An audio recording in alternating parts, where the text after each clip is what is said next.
Fala pessoal, tudo bom? Quem está falando aqui é o Marcelo Fernandes e no vídeo de hoje eu vou explicar para você como é que você faz para acertar pelo menos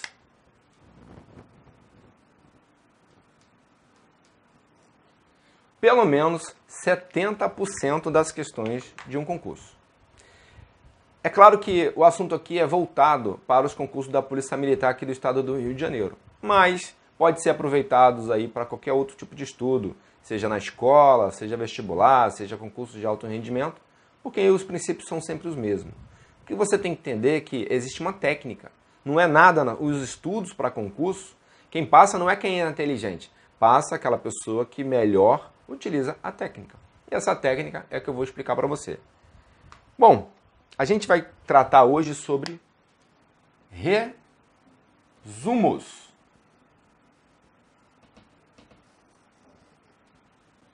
A importância de se fazer resumos e os erros que as pessoas cometem, que os alunos e candidatos costumam cometer, tá? E eu vou falar também um pouco dos tipos e no final do vídeo eu vou explicar para você como é que faz um resumo. Eu vou pegar um livro do último concurso e vou explicar para você como é que a gente faz um resumo, tá? Então vamos lá. Qual a importância de fazer um resumo? Ele vai potencializar os seus estudos.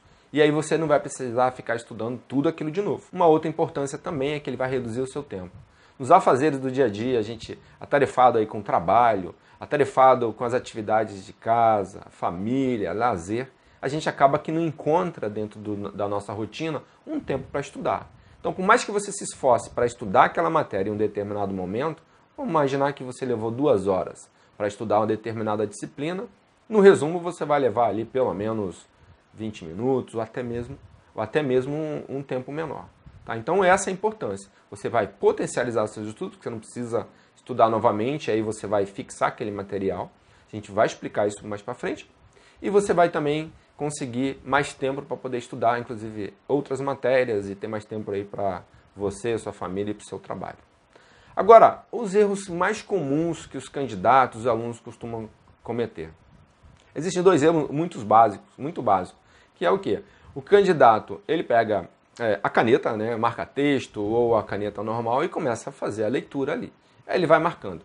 No final daquela leitura, quando foi ver, ele marcou todo o texto. Então não resumiu nada, porque ele acaba não tendo critério na hora de resumir. Ele acaba, ao invés dele pegar a essência daquele assunto, né, da matéria que está sendo apresentada para ele ali, ele entende que tudo aquilo ali faz parte. Tudo aquilo ali vai ser cobrado, tudo aquilo ali. Então ele fica naquela ansiedade e acaba marcando tudo.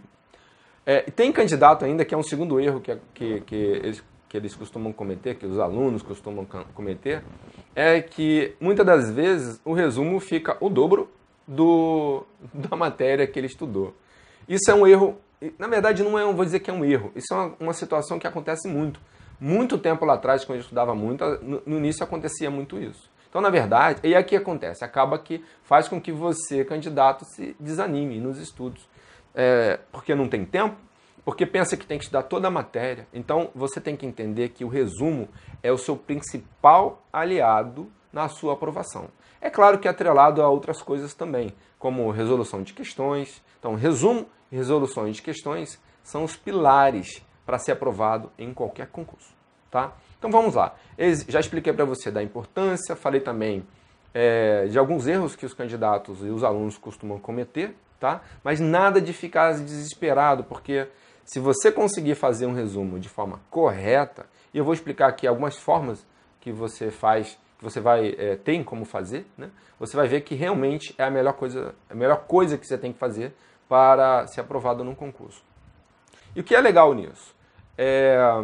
Quando a gente assiste uma aula ou quando a gente lê um livro, a gente está numa condição de passivo. A gente está recebendo a informação. E quando você passa a ser o agente ativo, você utiliza muito mais sentidos, tipo como visão, audição, a própria escrita, né? Então, quanto mais sentidos você utiliza no seu estudo, mais você consegue fixar aquela disciplina que você estudou. Você quer ver e faça um teste, se for possível. A melhor forma de aprendizagem, sabe qual é? Assim que você lê, assim que você estudar uma matéria, você pega aquela matéria e tente dar uma aula daquela matéria. Então, se você tem um cachorro em casa, tem um irmão em casa, a mãe, seja quem for, a namorada ou namorado, faz o seguinte, estuda e chega para ele, ou então até mesmo no espelho, chega para ele e pega aquela resume e vai lá e dá uma aula daquele assunto. Igual eu estou fazendo aqui. Eu tenho esse conhecimento que foi adquirido ao longo de um bom tempo e estou passando esse conhecimento para vocês. Pessoal, eu tenho isso já na minha mente. Por quê? Porque foram repetidos várias vezes. Entendeu? Então, a melhor forma de você fixar a matéria é você vai estudar, você vai resumir e você vai repetir aquilo para fixar na tua mente. Vou dar um exemplo que acontece muito com os professores de direito. Quando eu iniciei a faculdade lá em 2001, eu ficava perplexo quando os professores ia lá na frente da sala de aula e ele falava exatamente o que estava escrito no código. E eu falava assim, mas como é que esse professor conseguiu decorar isso? Esse professor, hoje eu sei, porque eu acabo aplicando essa metodologia. Então o professor ele estuda para ele conhecer o princípio e depois de tanto ele dar aula, acaba fixando aquele material ali. E ele vai criando metodologias também.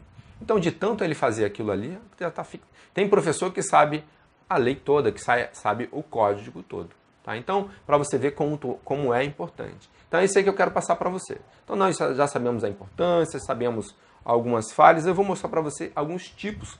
Eu mostrei aqui no quadro, é uma forma de resumo.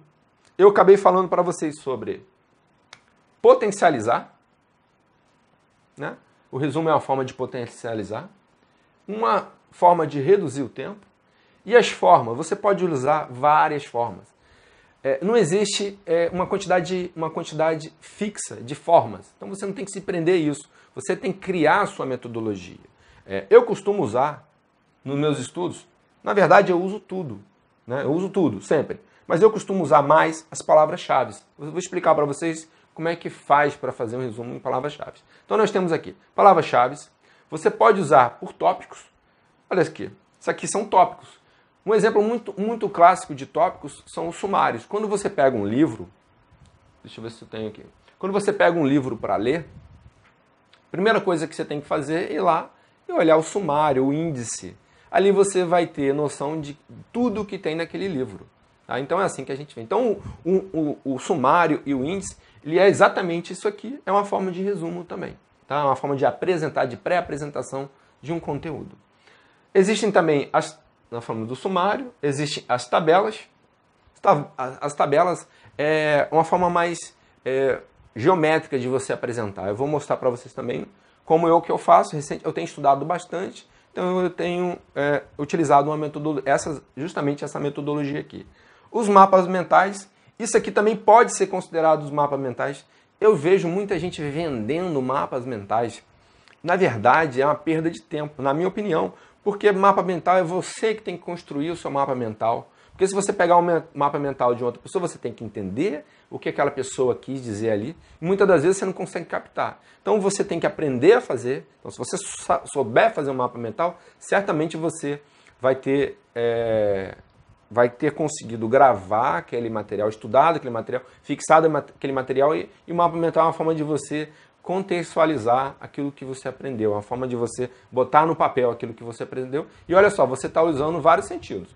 Você está usando a mão, né, a escrita, o sinestésico, o sentido sinestésico. Muitas das vezes a visão que você está vendo ali, e muitas das vezes você subvocaliza, às vezes você fala. Então você está usando ali pelo menos 3 sentidos, fora a audição, porque se você falou, você está ouvindo também. Então quanto mais sentidos, esse é o macete, quanto mais sentido você utilizar, mais você vai fixar a matéria estudada. Tá? E tem um processo mnemônico, que tem os acrônimos e as siglas. O que é um processo mnemônico? Vou dar um exemplo bem clássico no direito. Existe um processo, o artigo 37 da Constituição, que diz assim: a administração pública, direta, indireta ou fundacional dos poderes da União, dos Estados, dos municípios, Distrito Federal, dos territórios, obedecerão aos princípios da legalidade. Vamos escrever aqui. legalidade, impessoalidade, moralidade, publicidade e eficiência. Esse é o processo mnemônico mais conhecido dentro do direito, chamado LIMP. Então a gente aprende quais são os princípios expressos na Constituição Federal: legalidade, impessoalidade, moralidade, publicidade e eficiência. Observe só, se você se atentou, eu falei o que está exatamente escrito no artigo 37 da Constituição, que diz lá, administração pública, dos poderes, e falei tudo. Então, eu sei, numa prova, se perguntarem quais são os princípios expressos da Constituição, eu sei que é LIMP, não precisa. Às vezes, se você observar, eu meio que dei uma confundida aqui. Mas como eu sei o processo mnemônico, eu consigo me estabelecer naquele conceito ali que eu estou analisando. Tá? Então, se você observar, de tanto que eu falo o artigo 37 da Constituição, eu acabei falando ele para você aqui, provavelmente sem ter errado. Eu não sei exatamente se eu errei ou não, mas em princípio eu falei ele na sua íntegra. Então, é isso que você tem que saber. Tá? Esses aqui são os tipos, palavras-chave.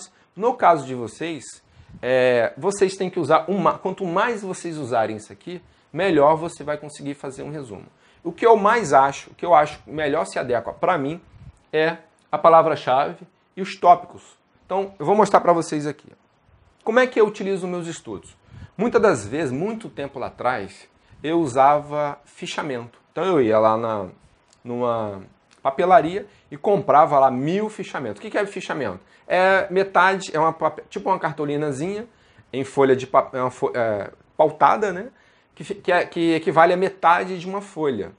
E ali o que eu fazia? Fazia o estudo, analisava aquele estudo e botava em tópicos. Então eu ia lá e escrevia os tópicos, fazia os rascunhos, às vezes fazia os mapas mentais, muitas das vezes fazia os processos mnemônicos, que poderia ser dividido em siglas, em acrônimo. Utilizava toda a forma de mnemonia possível para que eu possa, naquele momento ali, quando eu precisar, fazer ali a minha revisão.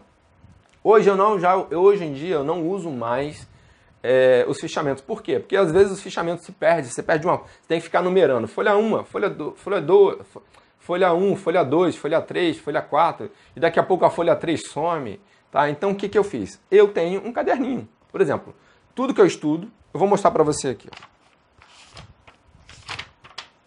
Não sei se vai dar para ver. Deixa eu dar uma olhada aqui. Ó, eu fiz tabelas, tá vendo? Isso aqui foi feito em janeiro de 2019. E eu vou só botando em tópicos.